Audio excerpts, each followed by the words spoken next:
What is up, everybody? Welcome back to the Devy Royale YouTube channel. I'm back with another edition of our Risers and Fallers. So what we like to do in this episode is we just talk about some college football players either from the week or the season that have really been rising in value or just been playing out of their minds. Hey, we have a Heisman maybe finalist on this list today, and we're going to be talking about guys that have done extremely well either in their draft class or just overall on the season. And we'll be looking at PFF grades, premium grades there, and stats, kind of giving you guys a narrative of what we can expect and a preview of the next week's games if we can, diving into like their biggest games coming up and what we can expect from them as draft profiles. So we kind of cover it all here. So hit that like and subscribe button, and we'll catch 4 players on the other side, 3 of which are actually rising and 1 that is falling.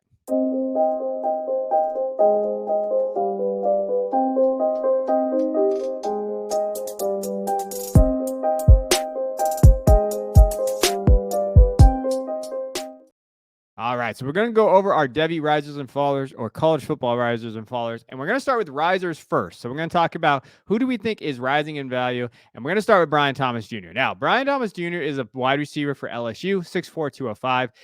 I highlighted him early in the season. I also highlighted him before the season started when I did my LSU wide receiver preview. And you know what? He's been really, really good this season. 42 catches, 732 yards, 11 touchdowns. I just put him on my big board. So I write a top 36 eligible fantasy big board for football guys every week. And he just snuck in now. And I think people need to be put on notice that not only is Malik Neighbors a good wide receiver, Brian Thomas Jr. is a legitimate wide receiver option, right? His receiving grade from PFF, 73.7, 2 drops only this year. He is an out wide guy at 83%, but his ADOT is the highest of his career at 13.6. He has looked very, very good on the outside. He's done a really good job against good opponents. Ole Miss in the loss that they had there, he had 8 catches, 124 yards, and 3 touchdowns.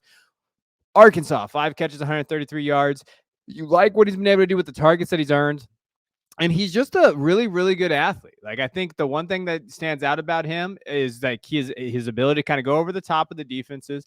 Jaden Daniels has found that connection with him, and you like to see that. And I think the NFL is going to love his profile, like his ability to go up and go get the ball. He's got really, really good eye discipline. Go watch the Arkansas touchdown that he had. It was the second touchdown of the game. Jaden just kind of threw it up, trusted him to go get it. Really good eye discipline, and caught a touchdown. So Brian Thomas Jr. needs to be on everybody's radar. I think NFL scouts, if he does come out, I think that you're looking at possible day 2 guy, but they're going to like his skill set moving forward. Next player that I like, we're going to stick in LSU and stay there. We're going to talk about Jaden Daniels. And this is just a great story. I think Jaden Daniels has a chance to win the Heisman next week when they play Alabama if he looks really good. And you have to remember, he's looked really good this season. If he looks really good against Alabama and they beat him again, I think Jaden Daniels is going to get a Heisman invite. And I think that's a great story from where he came from at Arizona State, transferred to LSU, even last year at times struggled, but he really has done well this year. If you look at him here, 92.3 offensive grade is phenomenal. 8.5% big time throw. He's making great throws. And I think that was the question about LSU coming into the season. Would Jaden Daniels be good enough to make those throws? Well, damn it, he has been good enough, and that's what you like to see from him. Only 2.8% turnover-worthy play. It's really not the turnovers because he's always been really efficient there. You see it this year, 25 touchdowns and 3 interceptions. It's the problem with Jaden at times is like he just puts himself out there and just gets hit. And I think that's the scary part with Daniels is like, you know, he has a slender frame. He's put on some weight though since his freshman year at Arizona State to now. But he can get tagged at times. And I don't know if he's really 210. I hope he is, right, for his frame there. But I think that's the biggest question mark for him.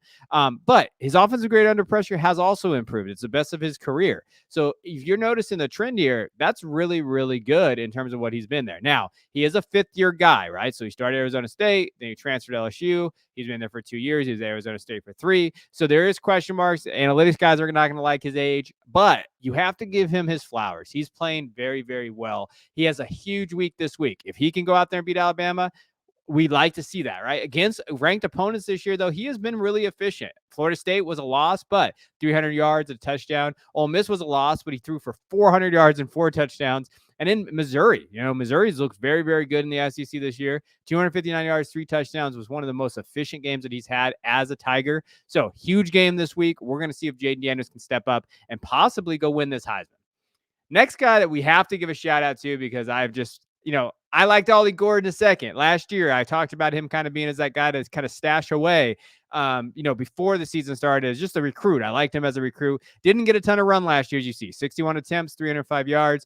But this year, since they've went to him, so, they started season 2-2, didn't look great. Iowa State's a bad loss, but then they've won 4 games in a row. You want to know why? Because this kid, the last 4 games, 136 yards, 168, 282, 271. He has had over 1,000. He has 1,000 yards rushing already through 8 games, 10 touchdowns. He's looked great, and he's only a sophomore. We need to start talking about Ollie Gordon being up there in ranks for Devy and for draft profile.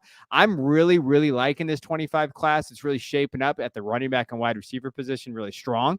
By the numbers this season, 659 yards after contact, really good.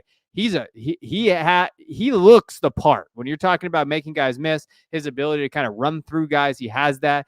43 missed tackles for us. You like to see that.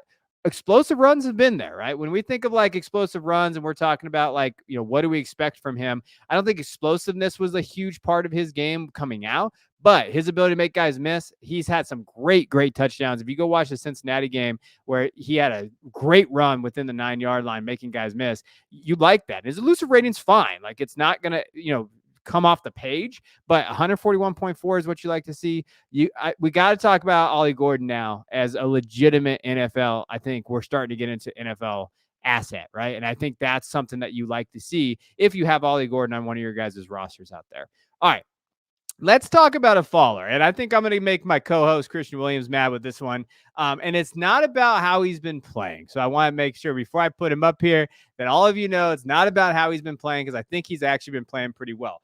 This is just, to me, NFL draft profile faller, right? I know he just beat Utah, 2 touchdowns, 248 yards. So please don't come after me, Duck fans. Like, I get that. He looked pretty good there. His offensive grade has looked pretty good. He's in the 92 because the Oregon's offense is probably one of the best in the country.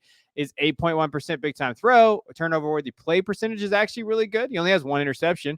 And so his worthy play percentage is actually borderline 0%. And he has looked good under pressure. So his offensive grade under pressure has been okay. I think the thing for me with him, and the loss that they had against Washington kind of showed this, I don't know if he can make NFL throws. Like, I think from a rushing standpoint, you really like that and what he's been able to do as well. 3 touchdowns, 113 yards and everything there.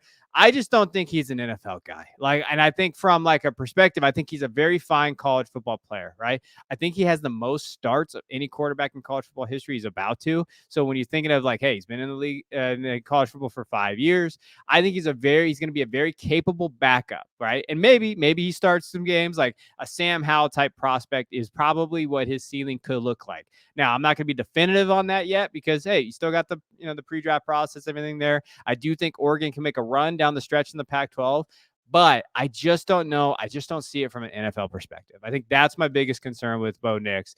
I don't know if he has the intangibles. I don't know if he can make all the throws that he's going to need to make, and I think the mistakes could possibly be there. And I just don't see his as an NFL football player. And if I'm wrong, I'm wrong. But that's where, for me, it's like, hey, he was kind of getting drafted as maybe possibly being an NFL guy. And I talked about him even having an outside chance of maybe the Heisman if they ran the table. Those things haven't happened. So that's, for me, why I put Bo Nix in that category. So I appreciate you guys tuning in. Those are my risers and fallers for week 9. Be sure to like, subscribe to the channel. Go check out our live show we do every Saturday night if you like college football. But if you don't, if we were watching NFL, we do have NFL content throughout the week. As always, we appreciate your support. We do this basically because we love it. We hope that it helps you win some leagues, and we talk about some topics that you like. So see you guys next time.